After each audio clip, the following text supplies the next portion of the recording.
Okay, so this is my demo for this is for the homework 2 question number 6-9A. So this is the very last question, the first part of the very last question. So this is, it says Carla Vista Company began operations on July 1st. It uses a perpetual inventory system. During July, the company had the following purchase sales.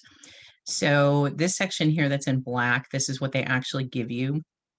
And then the part here in blue is what I put on here to help me kind of keep track of things and be able to separate things out and get the math right. And then down here it says calculate the average cost for each unit for calculation and answer purposes. I think it's supposed to say purposes, but I copied and pasted it. Round unit cost to 2 decimal places, which makes sense because if you're dealing with dollars and cents, you're not going to have more than 2.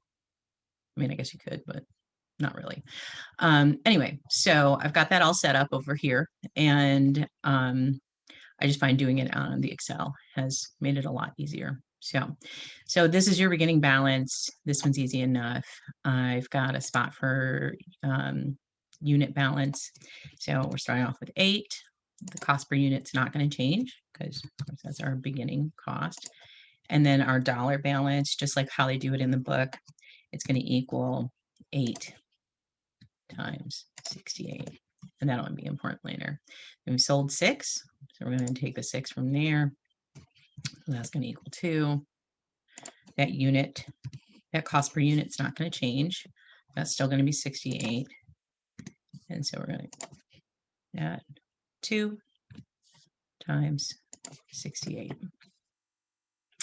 And so now we've bought 3 more. So I'm just going to go ahead and add that to the number. And obviously when you're using bigger numbers, you're going to want to use Excel and have it add those numbers up. I love Excel for that purpose, but for this purpose, we don't need to do that.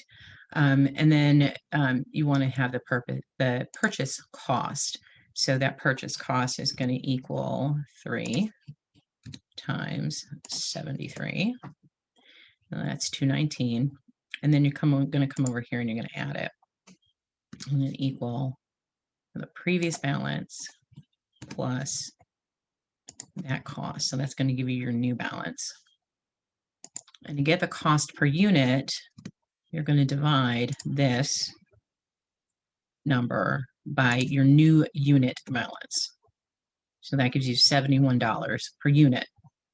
Now we're going to sell, excuse me, we're going to sell 3 units. So that's going to give us a new unit balance of 2. Your unit cost doesn't change because we're selling it. And we do want to do the math for that. So that equals 2 times 71. All right, so now we've bought 4 more of these. I'd like to go ahead and add those in. So 4, so right here, not there, right there for the purchase cost. It's going to equal 4 times 78 because it's 312. And we're going to add the 142 plus 312. And that gives us $454. And once again, to get the unit cost, we're going to divide this number by the unit balance. So that's 75.67. And then we just sold 3. So now we have a balance of 3.